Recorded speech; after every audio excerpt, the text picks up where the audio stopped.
नमस्कार। देव ज्योतिष में आपका स्वागत है। मैं प्रोफेसर चंदन कुमार पांडे।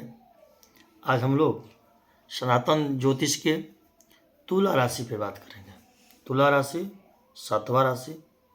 तुला राशि के अधिपति स्वामी शुक्र हैं। तुला राशि के अनुसार तुला राशि के जातकों के लिए यह जो वर्ष है वह शनि महाराज के पंचम भाव में रहने के साथ साथ सप्तम और एकादश और द्वितीय भाव पे दृष्टि के साथ व्यतीत हो रहा है।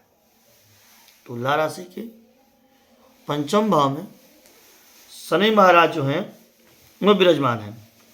दृष्टि कहाँ कहाँ कर रहे हैं? तो शनि महाराज की दृष्टि पंचम भाव, सप्तम भाव और 11वें भाव और द्वितीय भाव भी। तो सप्तम भाव, 11वें भाव और द्वितीय भाव में शनि की जो दृष्टि है उस दृष्टि से शनि महाराज पूर्ण दृष्टि कर रहे हैं।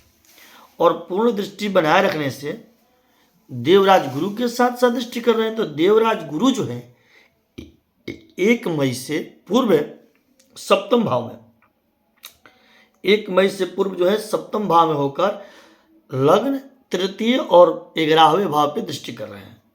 पुनः 1 मई के बाद बृहस्पति चले जा रहे हैं 8वें भाव में।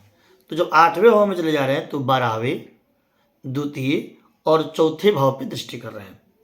अब इसमें द्वितीय भाव में दृष्टि कर रहे हैं। राहु महाराज जो आपके हैं वह 7th हाउस में है, 6th हाउस में है। तो राहु 6ठे हो गए और केतु महाराज हो गए 12वें। अब इसमें हम लोग बात करते हैं कि राहु 6ठे और केतु 12वें, तो इसमें इन लोगों का प्रभाव क्या रहेगा? तो देखिए, इन लोगों का प्रभाव में यह रहेगा कि अब वर्ष में आर्थिक रूप से आपको उन्नति कराएंगे। ये सारे ग्रह मिलके वर्ष के पूर्व में आपको आकस्मिक लाभ देंगे। तुरंत दिन एंड देयर आपको लाभ मिलेगा। अब वे उन्नति कराएंगे। इस वर्ष में आप नए नए प्रोग्राम करेंगे, नए नए व्यापार के बारे में सोचेंगे, नए नए उद्योग करेंगे, नए नए प्रोजेक्ट पे आप काम करेंगे और वह तुरंत आपका जो प्रोजेक्ट है तुरंत कार्यान्वित, यानी पुनः कार्य में सुचारू रूप से चलना शुरू हो जाएगा। तो एक्टिवेशन जो आपका रहेगा, आपका सकारात्मकता रहेगी, अग्रता रहेगी, वह तुरंत रहेगी। लेकिन उसका लाभ भी तुरंत मिलेगा। लेकिन जैसे ही 1 मई के बाद बृहस्पति 8वें जाएंगे, डाउन हो जाएगा। क्या हो जाएगा डाउन? तो आपके व्यापार जो प्रभार में कर रहे हैं वह विस्तार पूर्वक हो जाएगा, बन जाएगा, विस्तार में जाएगा।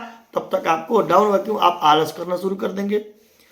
मन की जो मीठी मीठी वाणी जो आप पूर्वार्ध में बोलेंगे वह आपके मई के बाद वह वाणी कठोर निकलने लगेगी और कठोर के बाद आपके मन के में अहंकार आएगा, जिससे आपके कार्य पे प्रभाव पड़ेगा। अब देखिए, शुरुआत के बाद जो दृष्टि है वो आपके अपने जनों के लिए खुशहाली का समय है। पूरा वर्ष खुशहाली देगा। तुला राशि 2024 में विदेश जाने की संभावना बनाएगी। तुला राशि के जातकों के लिए। और कई बार आप अपने योजना को बनाते बनाते निराश हो जाएंगे। कौन कराएगा निराश? तो आपको बृहस्पति जब 8वें जाएगा तो आपको निराश कराएगा। और निराश होने के उपरांत आप जैसे ही वर्ष के पूर्वार्ध में सोचेंगे कि हम पूर्वार्ध बोले तो पहले और उत्तरार्ध बोले अंतिम में, तो वर्ष के पूर्वार्ध से अगर आप कार्य को बनाने का प्रयास कर रहे हैं तो वह आप 50% करेंगे, 50% नहीं करेंगे। तो जो आप तुरंत सोच लिए, तुरंत कर दिए, वही आपको सक्सेसफुल होगा। जिसमें आप संदेह करने लगे, शंका करने लगे, संदेह करने लगे, संचय करने लगे, तो वह कार्य आपको रुक जाएगा। आप किसी को जो पैसा देंगे या किसी कार्य में लगाएंगे वह मई के पूर्व में सफल रहेगा। मई के बाद आप देंगे, लगाएंगे तो वह डूब जाएगा, असफलता की तरफ रहेगी। स्वास्थ्य में आपको दर्द की सामना करनी पड़ेगी, वायु विकार होगा, आंख में आपको पानी रहेगी हमेशा, उसका आप ध्यान दें। जिम्मेदारी को आप समझे, जिम्मेदारी पूर्ण अपने जीवन को व्यतीत करें, लाभप्रद होगा। और इसमें कुछ उपाय आप करिए। शनि महाराज के लिए आप शनिवार के दिन दशरथ कृत नील शनि स्तोत्र का पाठ करिए। दशरथ कृत नील शनि स्तोत्र का पाठ करिए।